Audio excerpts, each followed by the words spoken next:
we talked to Johnny. We talked to Johnny about how he's taken on kind of his shooter role, and it's something that's kind of new to him.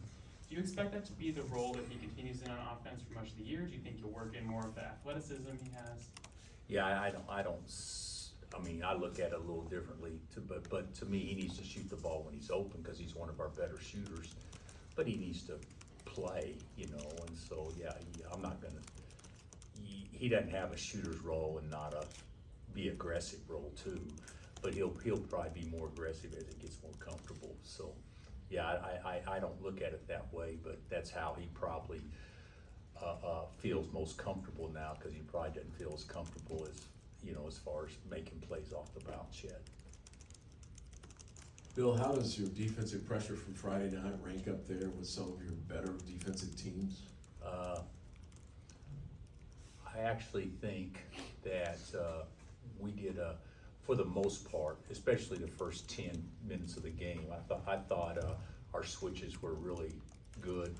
I didn't think they got a lot. I thought they scored the majority of their points at the very end of the clock. You know, so we got to finish possessions better. But I thought it was really good. But when you think about the best defensive pressure here, I don't think that quite ranks up with that. But it was better. I mean, there's no question it was better. But our defensive pressure didn't create havoc. It didn't create turnovers. It didn't create some things that, when I think of defensive pressure, I'm thinking of runouts and guys getting deflections and running through passes. And our defensive pressure the other night didn't create that. But nobody's going to create that against Connecticut, because good teams are harder to get those things done. But as far as making them catch it a step or two further out and making them feel us, that was probably as good as we've done in a while. Johnny said he had never experienced something like Friday's game against Connecticut before. How do you feel like he just handled that stage? I thought he did great. I'll be honest with you, there's a lot of guys that's never experienced some things like that unless they played here before. So yeah, I thought he did really well. You know, he only played, I think, 13 minutes, something like that, but I thought he was certainly a factor. And to your point, he jumped up and made a couple of big shots, and wanted the shots even after he'd missed the first one. Or in the second half. That was a big shot he made in the second half. But I thought he handled it well. At the Australian Institute of Excellence, they do an unbelievable job, but I doubt they have home crowds quite like that there. But there's no high school kid coming in that's ever experienced anything like that. I'm just wondering, before the season starts, do you have an expectation or a thought of specifically where you'd like to be at this point? And if you do, are you there? Kind of just your thoughts on the team. I know it's early, but I think from a record standpoint, I think everybody would have said if you go 3-1 against those 4 teams, you'd probably be very, very happy. So from a record standpoint, yeah, I'm good with the record. From a execution standpoint and some things like that, I think we're still quite a ways away. So I think there's a lot of room for improvement, and we got to develop. I actually think Parker Brown did get a chance to play the other day. I actually think he's been the most consistent guy of guys 5 through 9.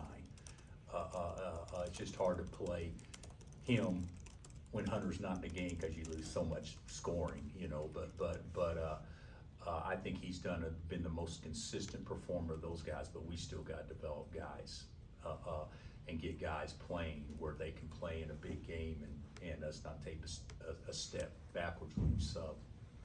You may have mentioned it last week with Nick, but what do you want to see from him to be able to earn more consistent minutes over the course Well, of the you know, I love Nick, but he had 3 big faux pas as soon as he checked in 2 minutes.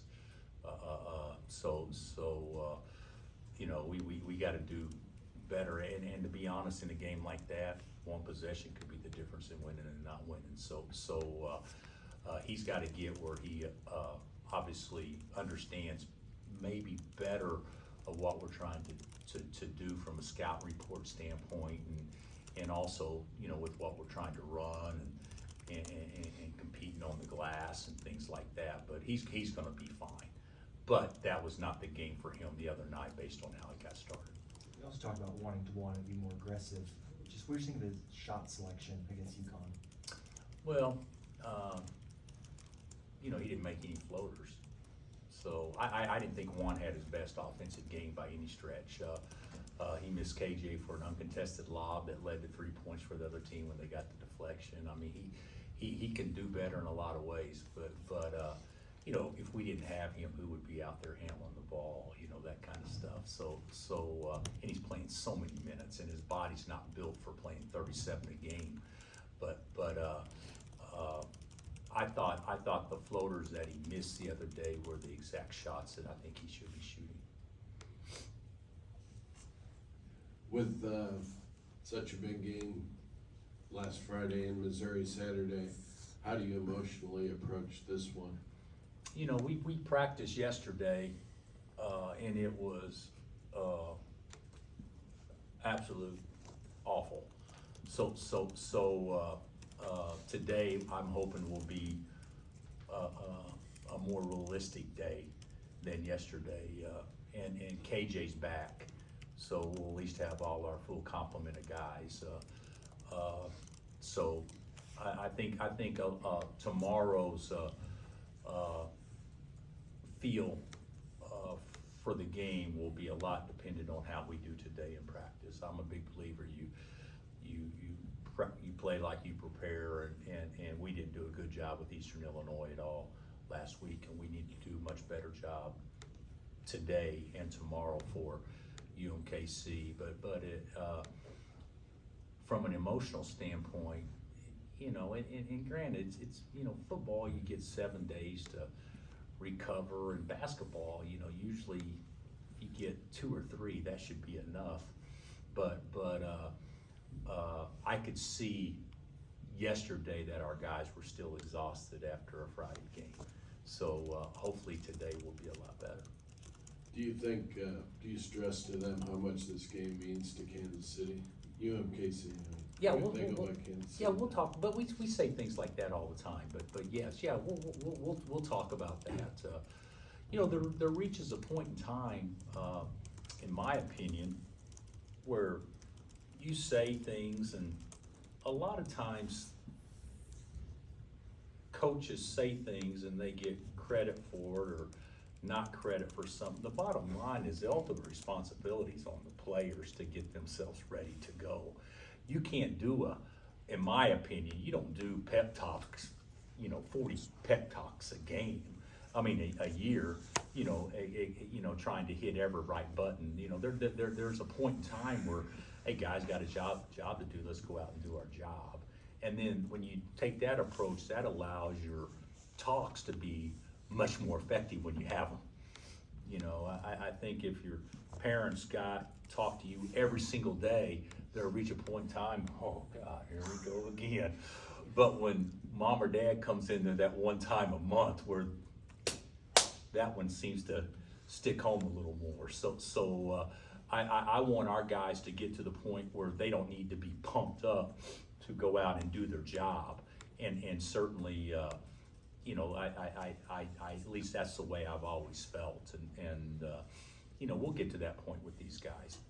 When did KJ get back, and what was it like flying out there, and your impressions of the day? Yeah, he got back this morning, but yeah, it was great. It was an honor to be there and to be a part of a celebration of a lady that has done so much for so many others. It even surprised me and us of what an impact she had, far more than what we actually even knew it, with all the different activities and everything she was involved in, and always fighting for others. So it was a very uplifting and proud to have been there. Very inspirational. When you say awful practice, is it just guys not locked in, or just going through the motions, or what's like an awful practice for? I'm trying. One in which we didn't complete it. Okay. That would be pretty Okay. much awful. So, but yesterday, KJ wasn't there. Hunter's nicked up. Juan and Kevin are nicked up and exhausted. So whenever those guys don't really practice and you're putting it on everybody else, it wasn't gonna be a good practice regardless, but we contributed to it not being very good by not being ready to. Bill, on the court for KJ, what we're seeing is his flip or floaters getting some more length to it as far as accuracy. That crystal ball that you look into in predicting the future, what kind of ceiling can KJ have offensively? Well, he's gonna have to get where he can shoot the ball better with range. I mean, there's no doubt about that. But, you know, what we tried to do, Dave, is how do you play him like we played him last year with Hunter in the game more? And I think that we probably put him in some situations that he liked the other day more. But just the confidence, you know, in a game where you're down 4, late game, with 10 left or whatever, to shoot a 14-footer is a big step in the right direction. And I think that's what you're talking about. He's expanding his game, but he's not expanding it like what a lot of people would think of expanding it is. You know, he's not gonna be a 3-point shooter this year. Nothing to say he can't make some from time to time, but that's not who he is. But crystal ball wise, he's improved so much so fast. But from a off-season standpoint, there certainly has to be an emphasis and a game plan so he can be more consistent in that area. But for him right now, playing and shooting and looking to score 15-foot and in, I think is a big improvement over last year. Can you give us a word on the Roos? What jumps out to you? They've got guys that can score. They got 2 point guards that are quick and can get downhill, and they got 3 perimeter players that can all stretch it and drive it, and then they got multiple big guys in there that aren't standing height tall, but they all got good bodies and strong. And you know, they've had they haven't probably had the start, but look at the schedule playing at Baylor and at Colorado State. You know, that's 2 of the top 13 teams in the country. You know, it hasn't gone great in some of those games, but they've had opportunities to win other games. And then of course the other night they won by 30 over Southeast Missouri. So I think that they've got a much better roster than maybe what they've had the last couple of years. So there'll be a dangerous team in Summit. I know next summer is the time to talk about this, and both sides of it are busy, but have you had anybody from the NBA or comments or conversations with anybody about Kevin and his start, McCullough? I know that he's really helped himself with the start of the season. You know, I'll be shocked if he isn't thought of to be as good a two-way player on the perimeter as there is in the country. I think his scoring